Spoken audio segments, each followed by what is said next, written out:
Good morning. Welcome. My name's Ellie Meeropol, and I am so happy to see all of you here. This conference is brought to you by about 20 volunteers and several dozen sponsors and grantors, and by Straw Dog Writers Guild.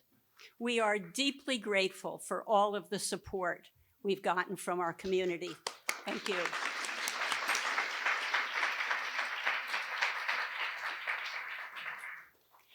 The process of reimagining, resurrecting, and revising a writers' event started in 1987 has been enormously challenging and satisfying. It has been an adventure. Today is not only about panels and workshops and a wonderful keynote. It's also about creating connections between writers. It is about all of you. It's about all of us. Today is also about the Abel Meeropol Social Justice Writing Award. Abel Meeropol was my father-in-law. He was born in the Bronx in 1903, the son of Jewish immigrants who just before his birth fled the anti-Semitic pogroms in what is now Ukraine. I guess that makes him an in utero immigrant. He attended DeWitt Clinton High School in the Bronx, where he wrote for its newspaper, its literary magazine, and wrote the school anthem. After college, Abel returned to teach English at DeWitt Clinton High School. One of his students was 14-year-old James Baldwin, whose description of the houses in his neighborhood with, quote, their winter coats of white, unquote, stayed with Abel for decades. Abel is best known for the song Strange Fruit, which he wrote after seeing a photograph of the lynching of Thomas Shipp and Abram Smith in Indiana. Billie Holiday first performed Strange Fruit in 1939 at Cafe Society in Greenwich Village, the only integrated nightclub in New York City at that time. Dubbed the right place for the wrong people, the club spoofed the airs of the rich and famous. Abel published his poems and songs and plays as Lewis Allen, named after his two stillborn sons. Strange Fruit was the composition Abel was most proud of, but it also caused him political hassle. Within a year of Billie Holiday's first performance, Abel was called before New York State Commission to root out subversives and asked if the Communist Party commissioned him to write the song. Abel's body of work is unapologetically focused on social justice, like the libretto for the opera The Good Soldier Schweik, based on the anti-war novel by Czech writer Jaroslav Hasek, like the lyrics to the song The House I Live In, recorded by Frank Sinatra for a short feature that won an Academy Award in 1945. Abel told us later that he attended a screening of the film, and when he realized that his anti-segregation verse had been cut, started yelling in the theater, shit, they ruined my song. He was escorted out of the theater and returned to New York just ahead of the Hollywood blacklist.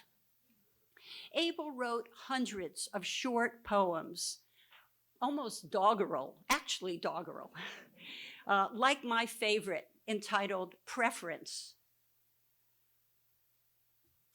Some would like bombs to go hippity-hoppity, pulverize people, and spare private property.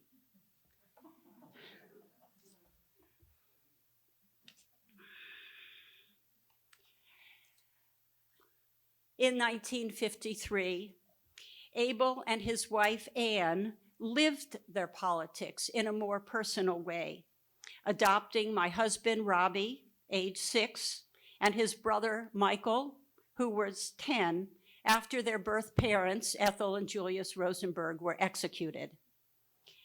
Abel was a literary social justice warrior for the 20th century.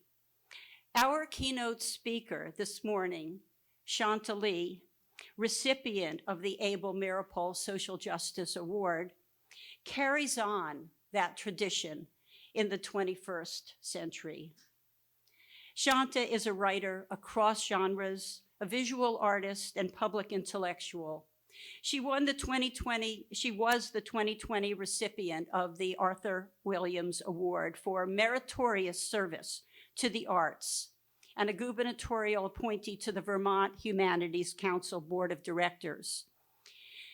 She works across genres, across civilizations.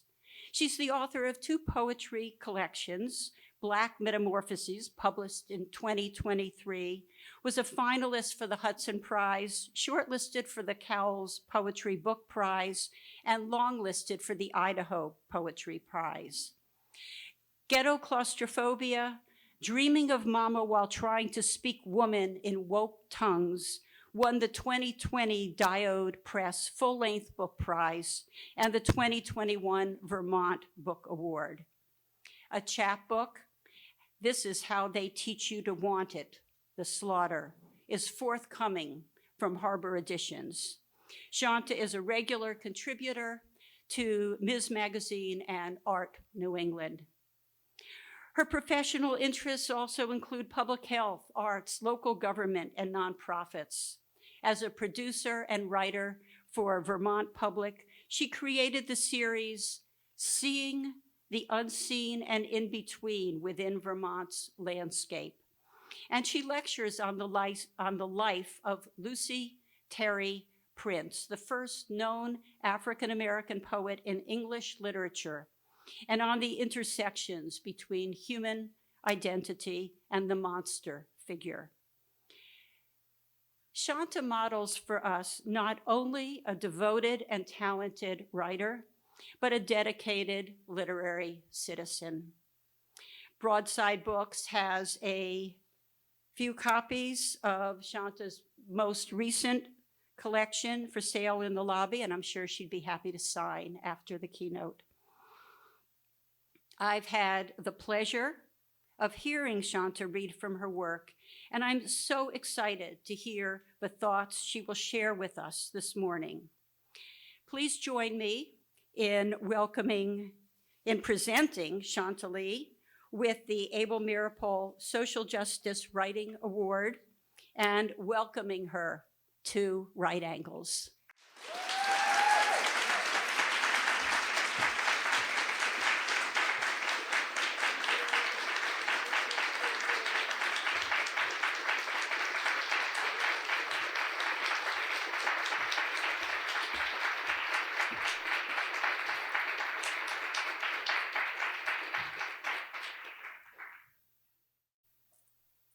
Hi, everybody.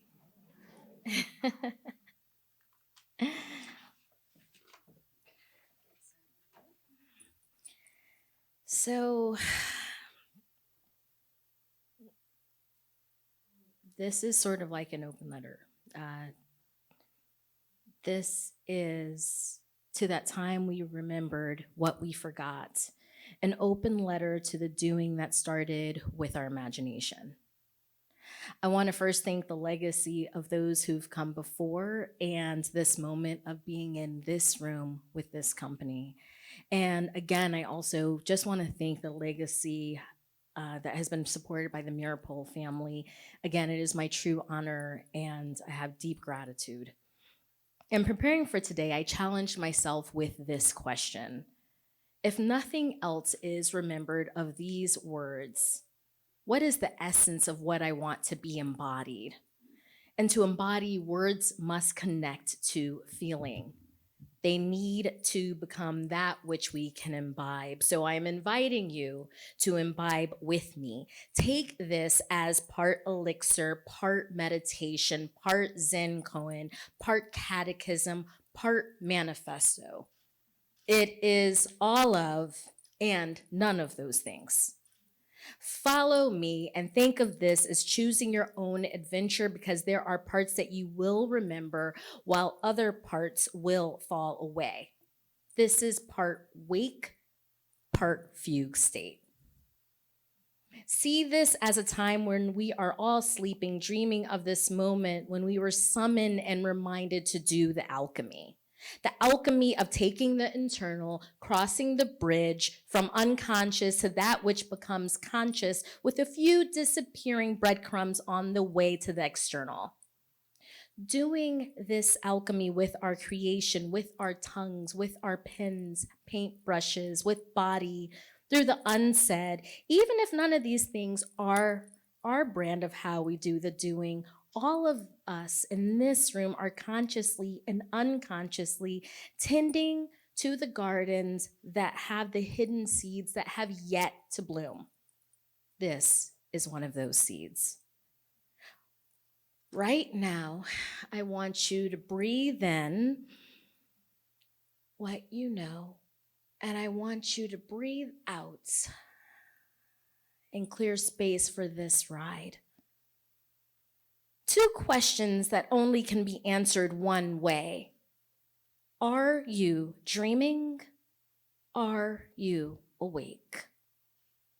No. Book 1 of Black Metamorphosis. I also want to add this caveat too, as a short stint that I did in Black church growing up.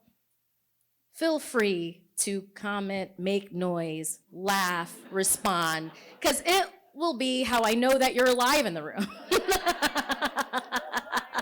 Please do that. And even if there's an awkward part, funny part, please do laugh. That is on purpose. 1, some things will climb inside. Some things will take residence. House guests of these kind refuse to be ignored. House guests of these kind do not like to starve. It is 2005. Lisa Simontelli invited me to her house for dinner, and she was working at the Permanent Commission on the Status of Women, or what we call PCSW. I was working for Planned Parenthood of Connecticut, and I was overseeing a statewide internship that I had created, and I was the co-chair of the Young Women's Leadership Program, which was linked to PCSW. I'm leaving out several other things I was doing at the time, but these details are not the heart of the story. And while Lisa's cooking was amazing, a pasta dish dressed with olive oil and fresh vegetables from her garden, that was an accompaniment to the main dish. When I arrived, Lisa was playing music. The music was doing what it does when you arrive at someone's house. Sometimes you don't pay attention until your body responds to something, compelling your mouth to speak. What song is this? It's Billie Holiday singing Strange Fruit. At that exact moment, I had yet to discover that Strange Fruit was what playwright, composer, poet, educator Abel Meeropol originally titled Bitter Fruit. An original poem penned by Meeropol after seeing a newspaper article that also included a photograph of a lynching. That night, I tried to find a way to listen to it on loop in my car. One night becomes 1 month after visiting with Lisa. I've been playing Strange Fruit on loop and noticing the way my flesh stands on attention. I've never seen a photo of lynching. 19 years from now, another artist, knowing what my project is with Black Metamorphosis and with his understanding of how I go beneath the surface, will tell me about a book that exists filled with the universe of suffering that I can't imagine. Right now, I know my reaction to Billie's voice, how I never play this song at night in my apartment alone, how I need to take breaks before returning. I keep looking for something in this song on loop, not paying attention to the seed planted and the way a complex root system is working its way through before it dares bloom. Question: What are the things that will climb inside and take residence? Answer. They are the house guests you invited, guests who do not like to be ignored, guests who will leave if you visit with them, if you feed them well. You will honor them on canvas. That can be archival paper, honor with page. They saw, they came, they taught you how to translate from unsaid to said. Sometimes, if you're lucky, they teach you how to unmake the alphabet. 2, be the body that is the tuning fork. Be the body that receives the invitations. No postal service, no techno deliveries, only the ones that say and sign, come here. Even if it is Cthulhuan in nature, or it's a dude calling from 2,000 years ago, because you two might have something in common. Basically, bibliomancy meets necromancy. They have a child. In 2001, it's the same year I buy the Divine Comedy that I see a 400+ page book on a shelf. A book with a mostly black cover, a marble statue of a woman being pursued by a man. They are in motion, and my barely 21-year-old eyes are curious about what kind of play is going on before learning that Daphne is running for her life from the god Apollo. Being mythically inclined, this book, with 2 simple yet loaded words on the cover, Ovid and Metamorphosis. I need this book in my possession. Much like the other book I purchased that year, they stayed on my shelf.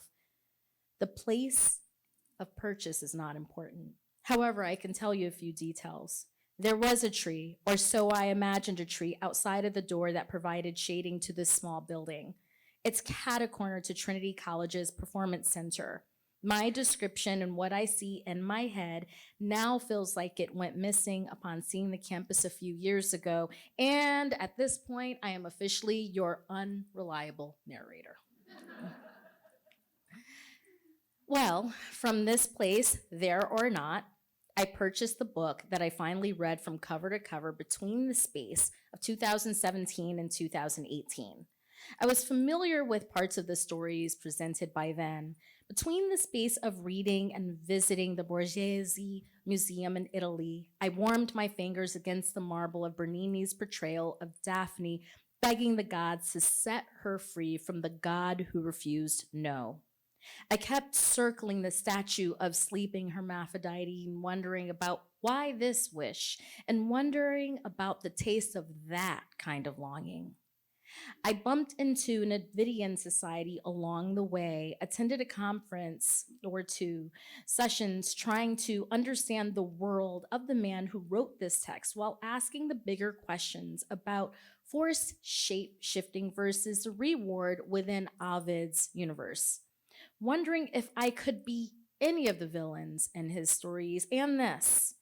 Are some among us so struck with hunger like Erysichthon that we're never satisfied? My later work on a poetry foundation guide would invite me to ask the even bigger question. How does one nation of origin impact their verse in conscious and unconscious ways?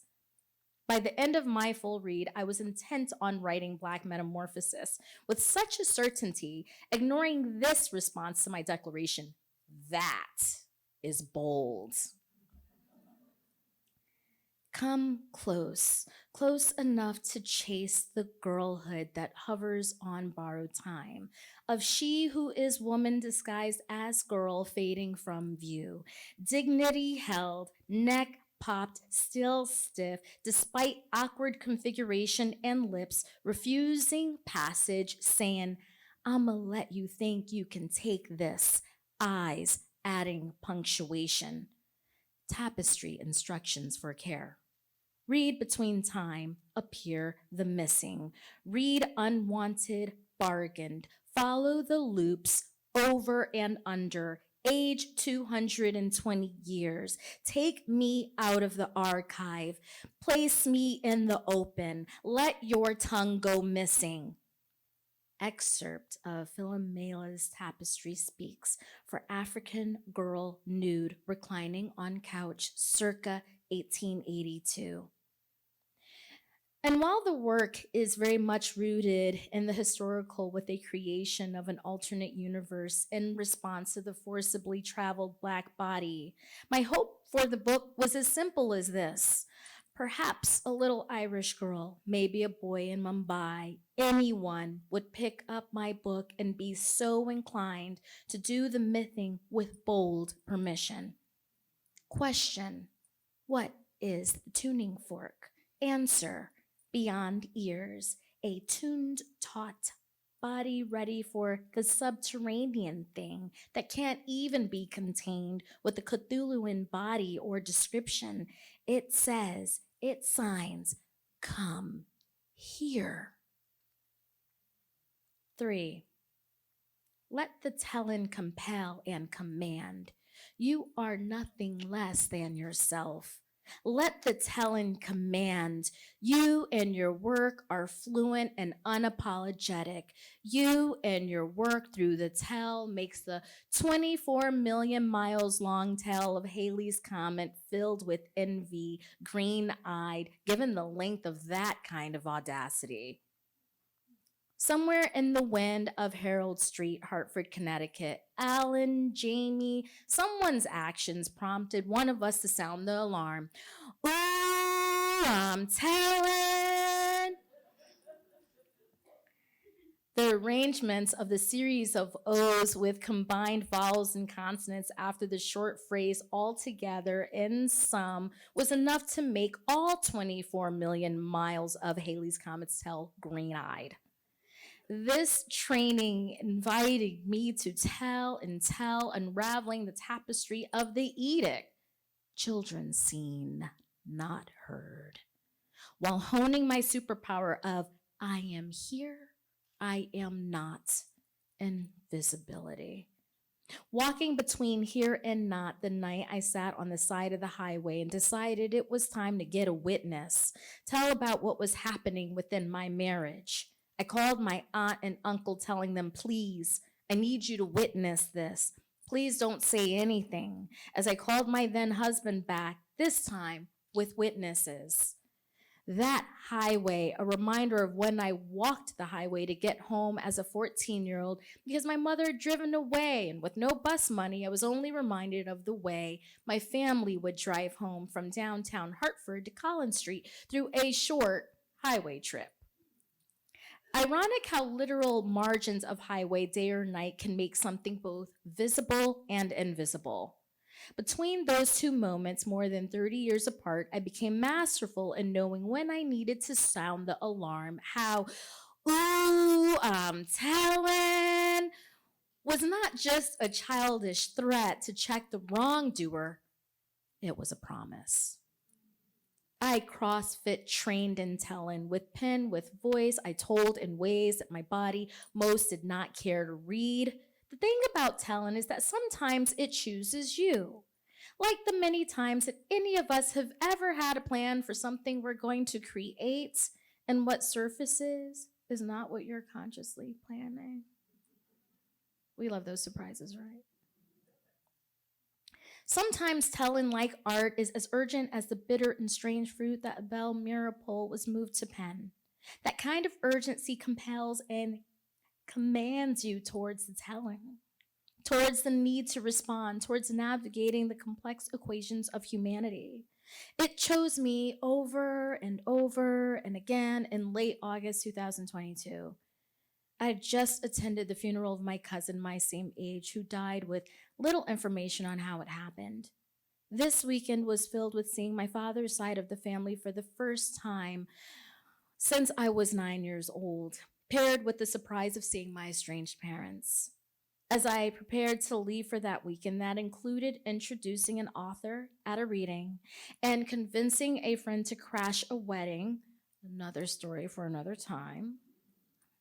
I was met with this paraphrase, this statement that I now paraphrase from my then husband. It would be beneficial for you to stay. In my flurry of getting ready to face all of these moving parts, plus grief, I retorted, what is this? Are we on the set of The Godfather? The stern look I received alongside the way that not-so-veiled threat stuck and struck me, signaling now it was time to sound the alarm because what of me and all I created would be destroyed if I stayed. It was time to tap into the childhood declaration turned chant, I'm telling, because my life, my art depended on telling in ways that included the uncomfortable, law, court, having strangers in my business, becoming comfortable with so many jugular veins interrupting skin under precise cut of my telling, my life looking like I was on the set of Jordan Peele's Get Out, only this time in a cabin. The transition into this kind of telling navigated between visibility and invisibility now had rules of engagement I'd embodied across the span of the margins of those highways. Now telling required one, becoming the witness to oneself, to the voice inside that says, do this now, while gathering other witnesses. Several months prior, in the late spring of 2022, something said, record everything, take photos, open your damned mouth to tell your friends and family. This kind of witness gathering because, two, certain kinds of bodies require additional evidence because those bodies in and of themselves are not enough. For certain kinds of bodies, it is as Zora Neale Hurston says, if you are silent about your pain, they will kill you and say you enjoyed it. 3, during the telling, be ready to live your full monstrous glory because you will be and do the monstering and other versions of the story. This is a superpower. 4, keep the self intact because audacity for telling will demand it. I needed to stay intact, not just to face one person, but 3 separate cases: a divorce, an eviction that was self-represented and working with the state's attorney regarding the police report I filed, a whole family, all of their financial resources, also challenging the lawyer who represented me for the early parts of this, in addition to several documents marching in and out of my inbox, regardless of any holiday. 5, the audacity to tell comes with tools, which means being ready for the day without the cover of night. The tell happened on the day I left that cabin in late summer day in August of 2022, a cabin belonging to my ex, not yet ex's wealthy family that was in the woods. My heart threatened to knock me over with its thumping, knowing I would not be returning the same way. In between filing the police report and the restraining order, I kept counsel with friends asking, must I do this? While they reflected back inevitable as my mirrors in words and actions saying, you have no other choice. I filed a report. I shared a detailed timeline with the state troopers because, lucky me, I lived beyond the jurisdiction of the local police. And these rules, as I'm talking about with the telling, they also link and connect to the beauty and truth of what we must do when we create. You become compelled to do the doing, and whatever your medium is for telling, you need writers, you need misfits, those who knew about shadow working before it became a buzz because they had no choice. Those who do nothing less than be, bear, and do ministry of witness. Those with whom we are kin and kin. Your league of extraordinary badasses. Given their knowledge of when, where, and how they warrior in silence and loud and action with all grace, you and the work that you create will demand nothing less because we are inevitably bearing witness to a world that within its falling apart offers us an opportunity to build a different configuration. Question: how can your telling dare to make the 24 million miles long tell of Halley's Comet green-eyed? Answer: Be, bear, and do, witness while flinching. Witness while unflinching, as the potency of the telling is so unapologetic that it refuses anything other than to be itself. The telling commands you to be nothing less than your audacious self on that page in your voice across all creating. Come ready. Come prepared for the day without the mask and the shadow, aka night, and the way that Gwendolyn Brooks penned best. Even if you are not ready for the day, it will not always be night. Thank you. Thank you. 4, create as if last breath. Create with this knowing. A life will risk itself to get to your work one day, thus risk your life in the making of it. In 2010, Edwidge Danticat was ready when she declared in her book, Create Dangerously, The Immigrant Artist at Work, this: create dangerously for people who read dangerously. This is what I've always thought it meant to be a writer. Writing, knowing in part that no matter how trivial your words may seem, someday, somewhere, someone may risk his or her life to read them. She lived this truth. Danticat faced criticism from her Haitian community for her talent in her previous work and facing these words: a parasite who exploited her culture for money and what passes for fame. Within Create Dangerously, she asks, what is the alternative for me or for anyone else who might not dare to offend? Self-censorship? Silence? Question: what relies on a dare to some, an imperative to others, and for very few, never a question? Answer: it must be done because every single life depends on it. 5, some things should not be surrendered. They can be dressed in skin. They can be dressed in the socially acceptable. Cloak the feral. Nurture where your wild things grow. For years, I was mad at myself for not pursuing the research paper on the different versions of Sleeping Beauty. So I tried to collect as many books about fairy tales as I could. That is how I met them. First, it was Maria Tartar with her edited collection of classic fairy tales with variations of some of these tales. That is how I met her. The reverberations of his purring rocked the foundations of the house. The walls began to dance. I thought, it will all fall. Everything will disintegrate. He dragged himself closer and closer to me until I felt the harsh velvet of his head against my hand, then a tongue, abrasive as sandpaper. He will lick the skin off me.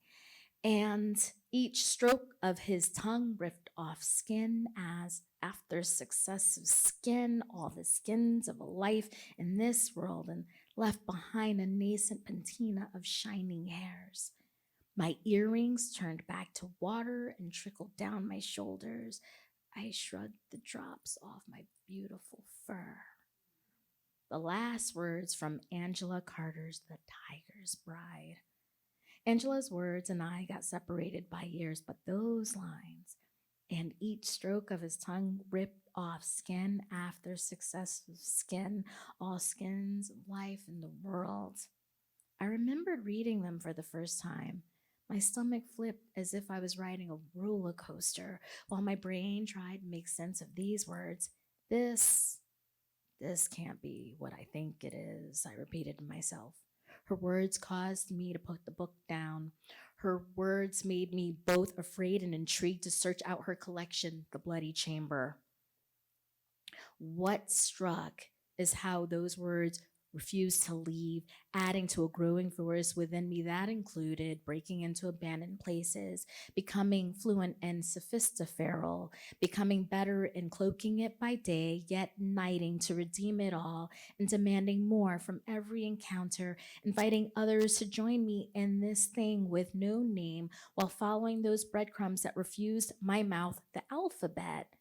My body dismembers and remembers memory until the tiger and his bride surface, demanding that I expose myself with these words. I remember this story. What was the name? The woman.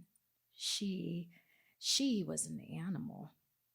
Between the spaces of time, the first one that prepared me to understand Angela was Toni Morrison's Jazz, one character for her name simply as Wild, Wild, and then Sula, and then Beloved, and all the womanity in Toni Morrison's universe that taught me the truth of the math of doing life without apology.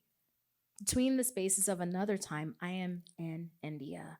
This is where I meet them while living there for 5 months. Righteous rage, an allegory in the form of goddess Sati. In one version of this tale, she transforms into 10 distinct manifestations of herself, preventing Lord Shiva from escaping during an argument. I loved this part, actually. Those 10 Mahavidyas, Kali, Tara, Shinamasta, Sadasi, Matangi, and all the others also known as the Great Wisdoms. Beyond these complex stories is the space that occupies in the in-between, sending dispatches to ensure that my eyes and body stay trained to and see all that could be cloaked with skin alongside what resists such a thing. Question: what is the thing that should not be surrendered? Answer: the self whose skin is sometimes a page, sometimes voice, other times body. The pen is in service to that body that cloaks the feral. The pen is in service to the spirit that sometimes forgets. The pen follows breadcrumbs. The pen, how it reminds. 6. The Nina Simone theorem. To give is to receive. Play, baby, play. Play to that edge. Not doing so is not an option. During an interview for my creative thesis, the woman who would eventually become my mentor, award-winning author Emily Bernard, talked about encountering certain works that felt like the pages were safe. And in Emily's words, this kind of work costs nothing. And because it costs nothing to the maker of this work, the one receiving it gains nothing. This, as Emily said within her conversation, I'm now paraphrasing, versus a work created that is shared with a depth of personal cost, a depth of truth-telling that goes through the work so that other people can live.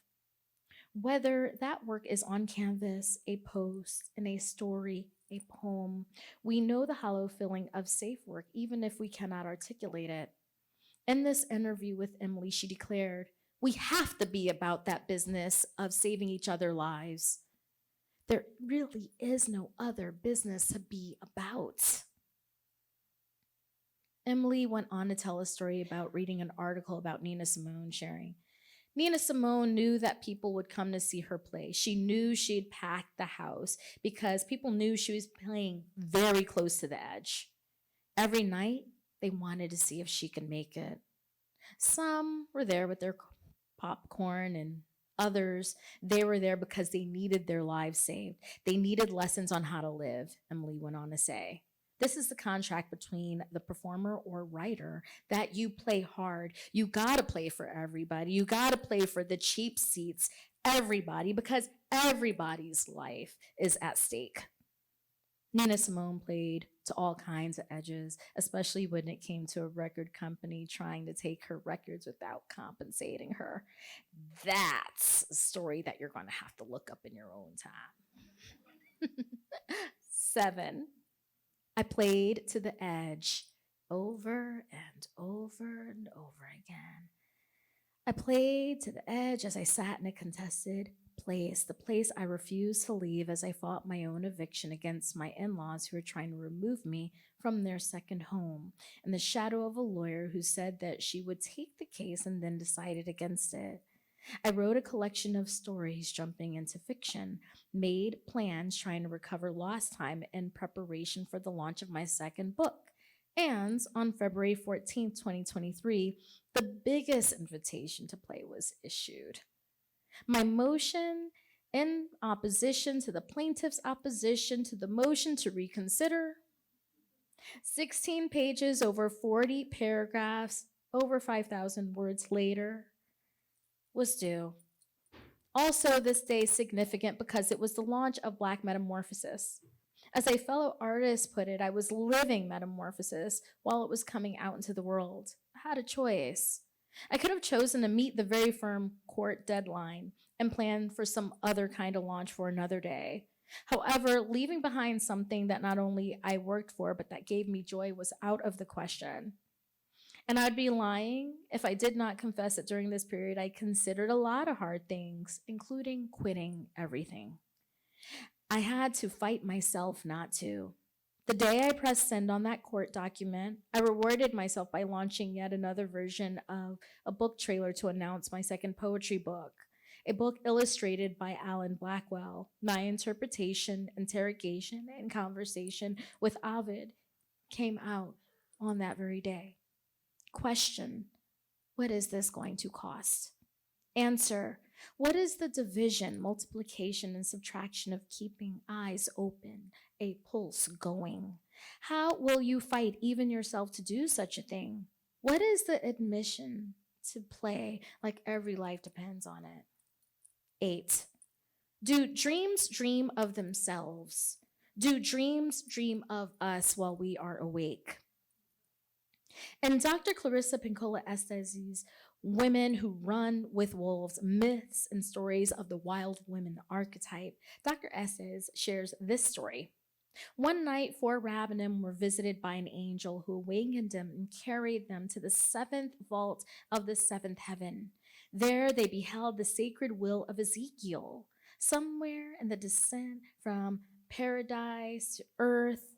One rabbi, having seen such splendor, lost his mind and wandered frothing and foaming until the end of his days.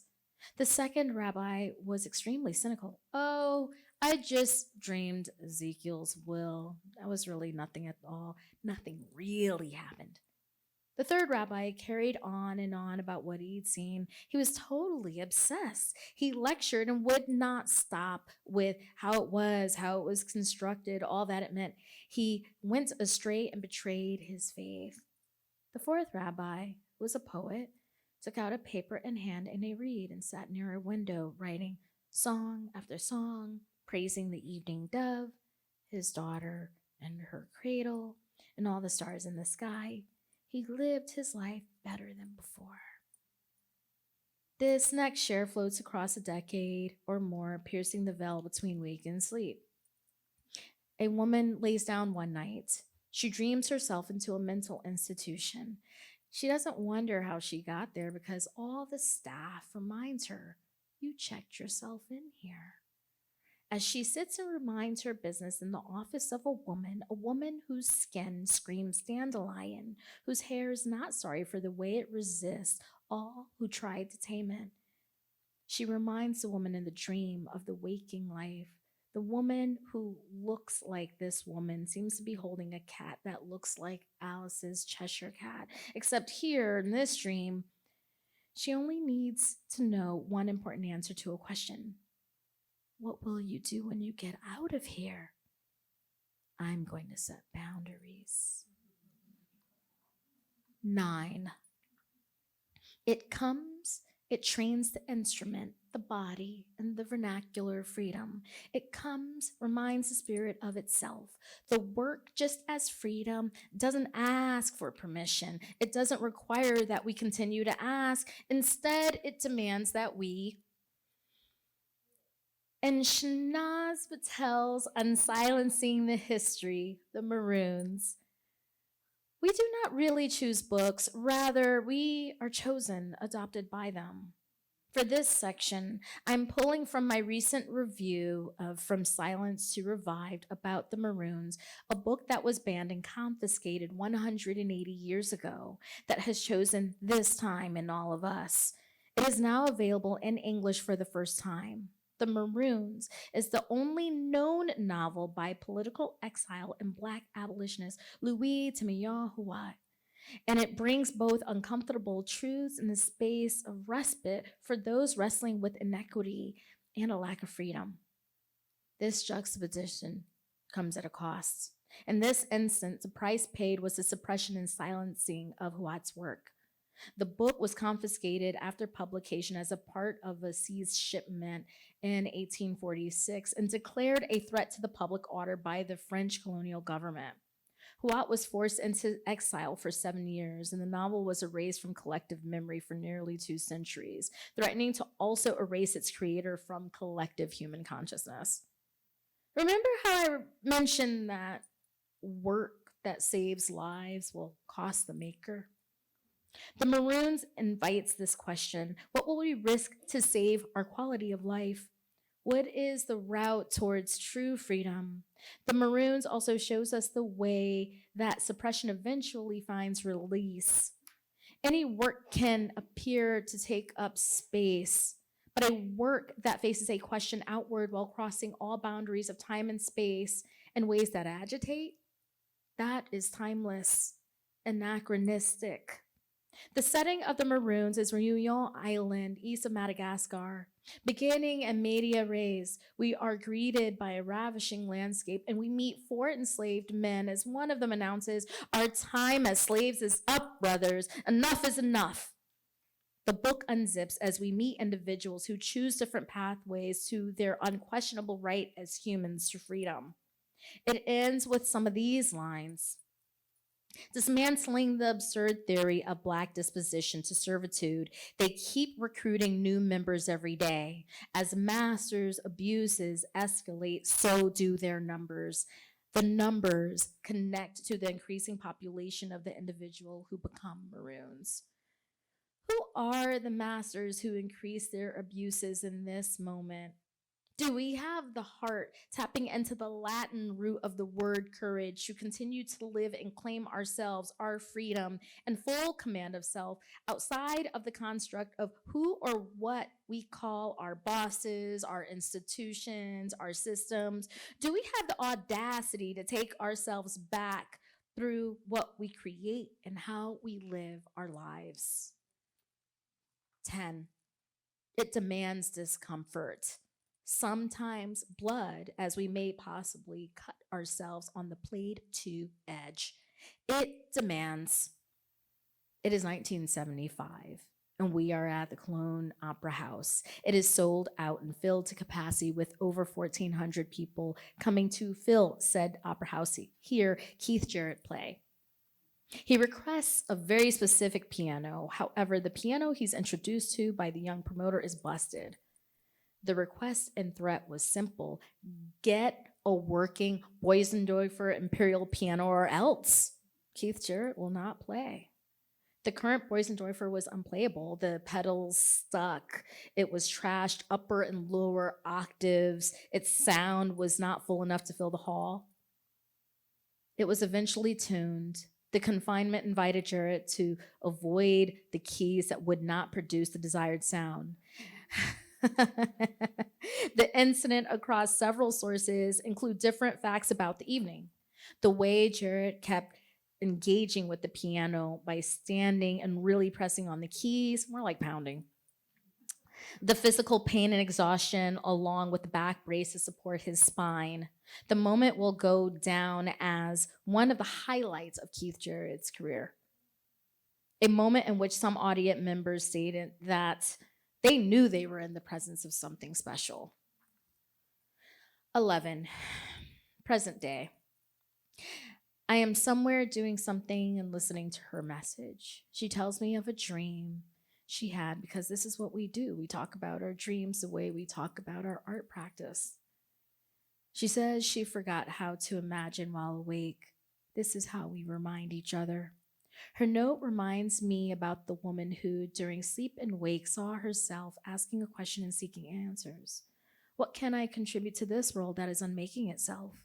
This woman answers the question with all the things she can't do. She can't garden. She can't build large-scale structures. She forgets the size of her heart, her capacity for holding all the things. She forgets the lives she's saved. This woman is reminded that the world has been unmade so many times and remade over and over and over again. much like the repeated heartbreak, much like the ways she knows well what it is to be unmade, to unravel. The world, somehow, she knows, seems to survive itself. She feels the answer creeping from the base of her spine, finding its way to other parts of her body. She knows the answer in the way that people smile when people tell her that they've become freed because she gave them permission, as she reminds them, you already had it. She does the doing of handing people back to themselves and they forgot, in the same way that her and her friends hand dreaming back to each other. And in doing this, one of the meanings of her name, peace in Hindi, has long eluded her, reveals itself. This handing back is about peace tied to permission, tied to liberation. She finds the answer to her question. My friend's note also reminds me of what the next state of our creative evolution, self-evolution, and evolution of social justice will require. The way that we get out of our own way, that we step away from the skin inheritance of all class, all identity, all everything. Remember what we keep telling ourselves about the starman who waits in the sky in our various stories, along with the dispatch that is a reminder, as what we hear, or as what I hear, as David Bowie's lullaby that reminds. There's a starman waiting in the sky. He'd like to come to meet us, but he's afraid he'll blow our minds. There's a starman waiting in the sky. He's told us not to blow it.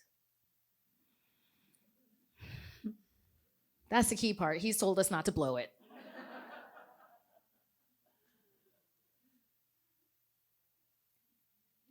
As the best art, especially in the realm of sci-fi or anything that we have ever told ourselves involving space in the future, whether utopic or dystopic, there's a precise and surgical cut to the root of our humanity. We are being invited to shed our infancy, much in the same way we are invited to shed said infancy when seeing Nikolai Kardashev's scale, known as the Kardashev scale, which measures civilization's technological advancement. It invites us to shed, especially when we realize that we're not even at level 1 as a species or a civilization on his scale. Shed our toddlerhood or limitations of how to embrace the bigger questions. What it means to embody sentience beyond the container of what we construct within a narrow confine, within the marrow and within the narrow confine of what we say is human. This next step requires all of us in our work to become something like Lissy and Alice Walker's Temple of My Familiar. Lissy, who across 500,000 years has existed as all things. It requires that we become the version of Doctor Who has to meet all the versions of himself through others and through his experiences along the way to the death, birth, and death. The next step, as instructed in Octavia Butler's Parable of the Sower, published in 1993, set in 2024, when social inequity and social climate change adversely impact human life. Within this story is a book referred to as the books of the living. Intermittently, we are greeted with the words like the following: all that you touch, you change. All that you change changes you. The only lasting truth is change. In closing, in the style and spirit of this whole talk of part koan, part meditation, part fugue, all of and none of those things, I'll end with the questions you can engage with your own answers. I would also like to thank my beloved Damon Honeycutt, because creative work, as I've shown throughout this talk, requires others. Our work, like the change within the books of the living, my beloved reminds me, always say yes. And though our hearts will break and get fissured in this world, we need to keep them open enough so we can be brazen enough to keep doing what we do. So thank you, Damon. And 12. That open also means being open to these questions. It is your turn to construct your own answers through what comes out on whatever your canvas is. What are your in-between spaces? What is the shiny, sharp edge that you dare? What must you invite inside that allows you to translate the unsaid into said? What, how, when, and where will you undo the alphabet you know, even at the risk of breaking your own tongue doing it?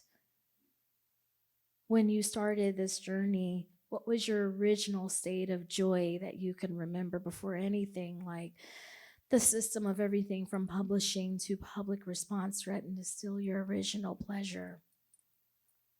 How will you be dangerous and have the nerve to still see the beauty of yourself? How will you nurture the soil for the wild things to bloom? What is your version of the bitter fruit that's left the taste that refuses to leave and launches you into action? Thank you.